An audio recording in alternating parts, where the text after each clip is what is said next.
Ethan Wilson's cherished treehouse, a symbol of childhood creativity, was destroyed overnight by his HOA president, Karen Whitmore. Known for her rigid rules and cold enforcement, Karen showed no regard for the joy and memories she crushed with her chainsaw. But with the support of his parents and brave neighbors, Ethan documented the destruction and rallied the community, turning despair into a fight for justice. Just wait until you see how the neighborhood came together, how the treehouse was rebuilt, and how Karen finally faced the consequences of her reckless actions.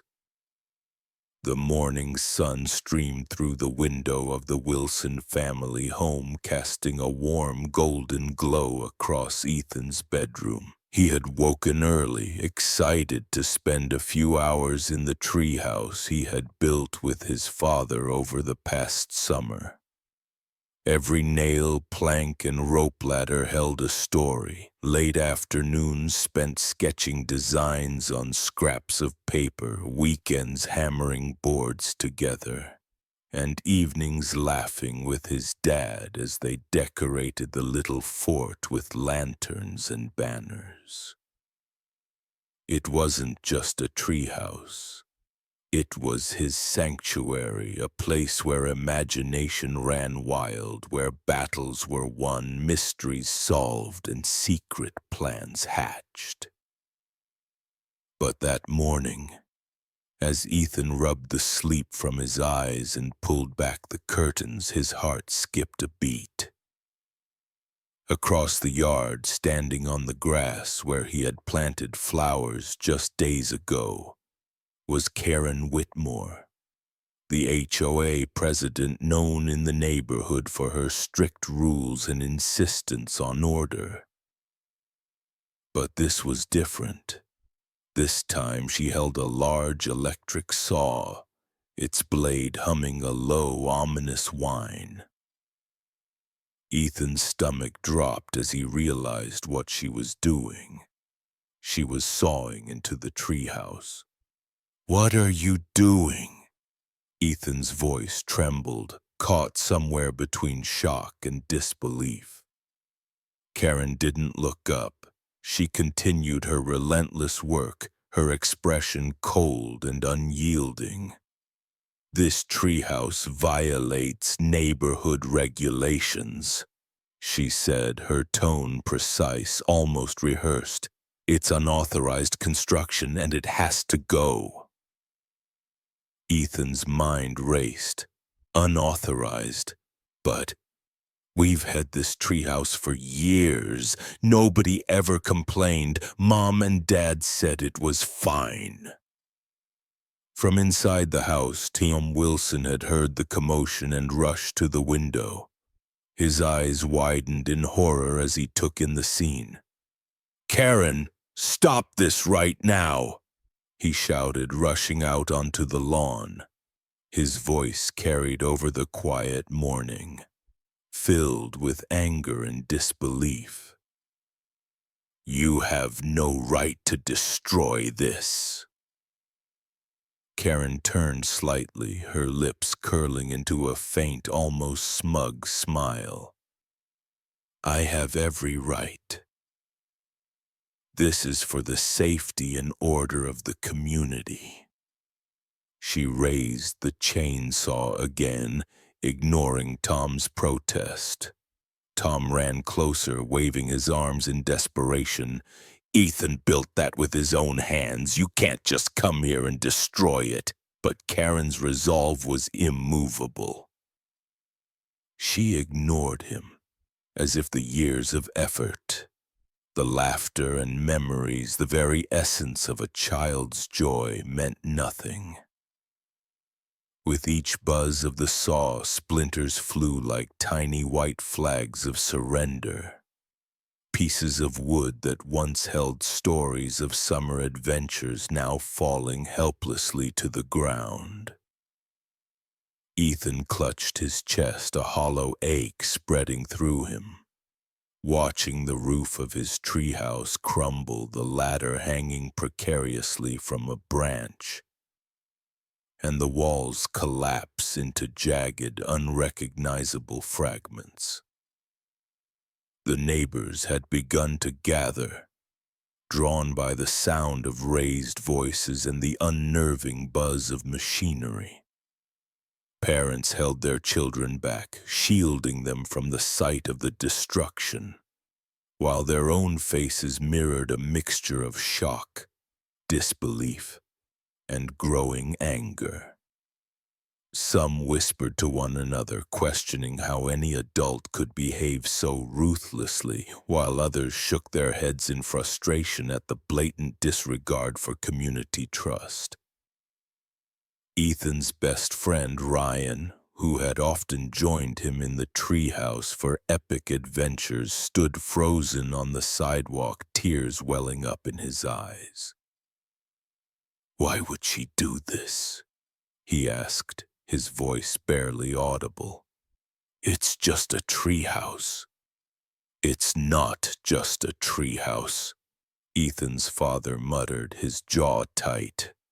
"It's a symbol of childhood, of creativity, of trust, and she's trying to take that away in an instant."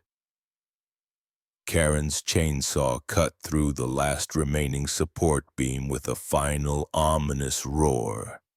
The treehouse shuddered violently before settling into a heap of broken boards and splintered dreams.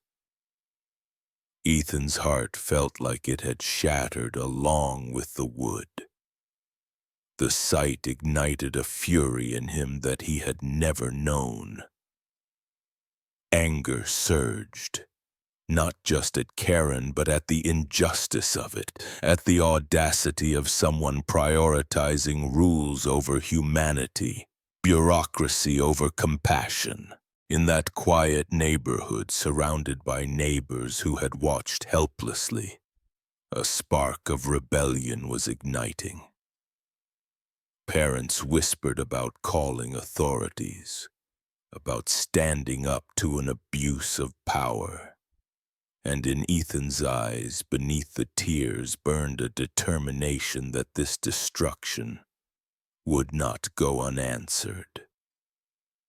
The morning had begun with the warmth of sun and dreams, and by its end it had transformed into a rallying cry against cruelty and unfairness. The first painful step in a journey that would demand justice, courage, and resolve. The backyard was quiet now, except for the faint creak of broken wood and the soft sobs of a boy who had just lost a piece of his childhood. Ethan Wilson sat on the grass, clutching the remnants of his treehouse in his small hands. Every splintered plank seemed to whisper memories.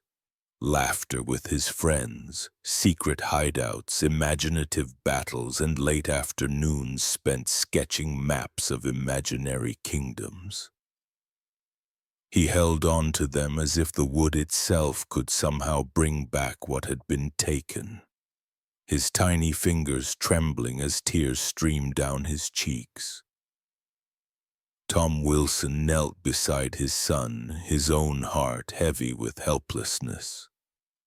He had always tried to teach Ethan about responsibility and perseverance, but nothing could have prepared him for this moment. He looked at the wreckage, at the broken ladder dangling awkwardly from a branch, at the shattered walls lying in uneven heaps, and felt a sharp pang of shame. He had promised to protect his son, to nurture his creativity, and yet here was a grown adult, someone from their own community, ruthlessly tearing apart something so precious. "This isn't fair, Dad," Ethan whispered, his voice breaking. "Why would she do this? Why our treehouse?" Tom's throat tightened. "I know, buddy. I know," he said, his voice steadying even as anger simmered beneath the surface. He wanted to scream at Karen, to demand she understand what she had destroyed, but he knew words would not undo the damage. All he could do was hold Ethan close and try to shield him from the full weight of disappointment and sorrow. Around them, the neighborhood seemed to hold its breath.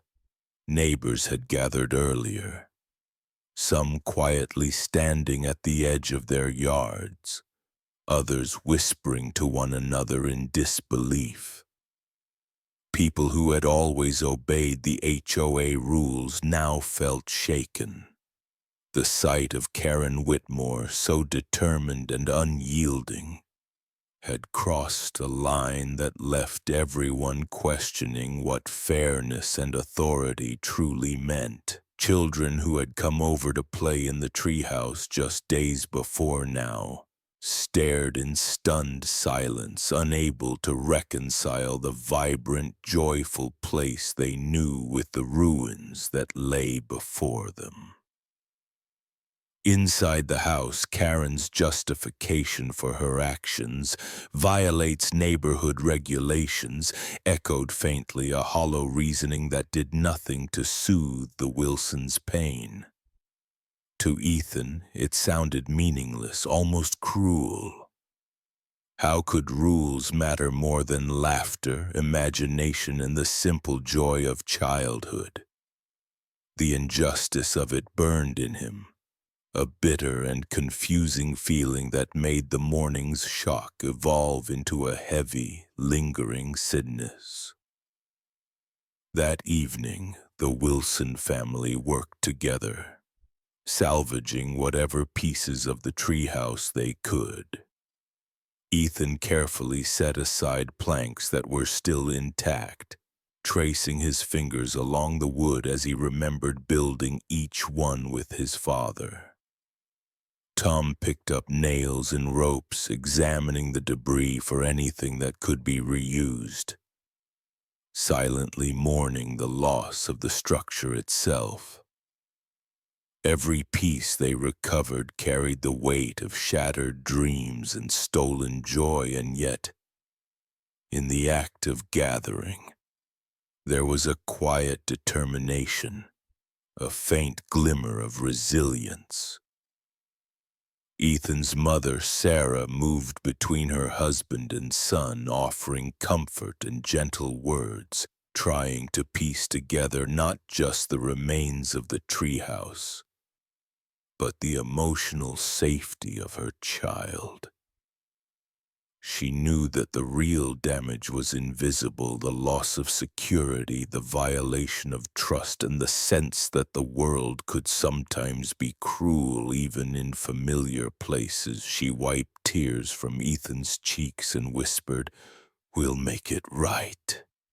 We'll figure out a way." As night fell, the Wilsons sat on their porch, staring at the tree that had once held Ethan's dreams. Shadows stretched across the yard, mingling with the broken planks and the lingering scent of sawdust. Tom rubbed Ethan's back, feeling the heaviness settle over them like a thick fog. The day had been full of injustice, disappointment, and sorrow, and yet, somewhere beneath it all, there was a small spark of defiance. The treehouse had been destroyed, but Ethan's imagination remained intact. The lessons of loss, the sting of unfairness, and the heartbreak of watching something cherished fall apart would stay with them. But so too would a quiet, growing resolve. As they closed their eyes that night, hearts heavy and minds racing, the Wilson family understood that pain was only the first step. Somewhere beyond it, they hoped, there was a way to reclaim not just the treehouse, but the sense of safety, joy, and justice that had been stolen from them. The morning after the destruction, Ethan Wilson woke with a heavy heart, still haunted by the memory of his beloved treehouse reduced to splinters. But unlike the previous day, when despair had consumed him, there was a new determination burning quietly inside. He refused to let fear and sadness define the day. Clutching his notebook, where he had drawn plans for repairs and improvements, he turned to his parents. "We have to do something, Dad. We can't just let her get away with this." Tom and Sarah exchanged glances. They had seen the pain in Ethan's eyes, the helplessness that had gripped him the day before, and now in the way he stood, shoulders squared and fists clenched, they saw a spark of courage. Tom knelt beside his son. "You're right, Ethan. We can't just sit back. Let's figure out what we can do." The first step was documenting the incident. Armed with a smartphone and determination, Tom and Ethan carefully retraced the destruction, capturing footage of the broken wood, the scattered tools, and the yard where the treehouse had once stood. They spoke to neighbors, gathering statements from those who had witnessed the events. Every detail, every voice of support strengthened Ethan's resolve. He realized he was not alone. The community's eyes were on him now, and their shared sense of fairness became a silent force backing him up. Word spread quickly. By afternoon, the local sheriff's deputies had been called to the Wilsons' home. Ethan watched with cautious anticipation as uniformed officers arrived, speaking calmly with his parents and reviewing the evidence they had collected. Karen Whitmore was summoned, and for the first time she faced scrutiny beyond the confines of neighborhood gossip. Her confident, untouchable facade wavered slightly as the deputies asked questions and examined the video footage. It was a small victory, but to Ethan, it felt monumental. The law was listening, the injustice was being recognized, and there was a chance, however slight, that fairness could prevail. Meanwhile, the neighborhood began to rally. Families who had once been quiet, who had avoided conflict with the HOA, started offering their support. Some provided tools and materials, others offered to help rebuild the treehouse, and a few even suggested fundraising to make the reconstruction bigger and stronger than before. Flyers went up, social media posts were shared, and parents spoke to their children about standing up for what was right. For the first time since that terrible morning, Ethan felt a warmth of community envelop him, a sense that hope was no longer just a fragile thought. It was tangible, growing with each helping hand and each supportive word. Back at home, Ethan and his father drew up plans for the new treehouse. This one would be sturdier, safer, and even more imaginative than the last. They included secret compartments, a pulley system, and a reading nook under the branches. Each line on the blueprint was a declaration. Nothing could erase creativity, friendship, or determination. As they worked, Ethan felt the tight knot of sadness in his chest begin to loosen, replaced by the excitement of what was possible when people came together. Sarah noticed the change in her son. "You're smiling again," she said, brushing a strand of hair from his forehead. Ethan nodded, the corners of his lips lifting in a small but genuine smile. It's going to be okay, Mom. We're going to fix it, and she's going to have to answer for what she did.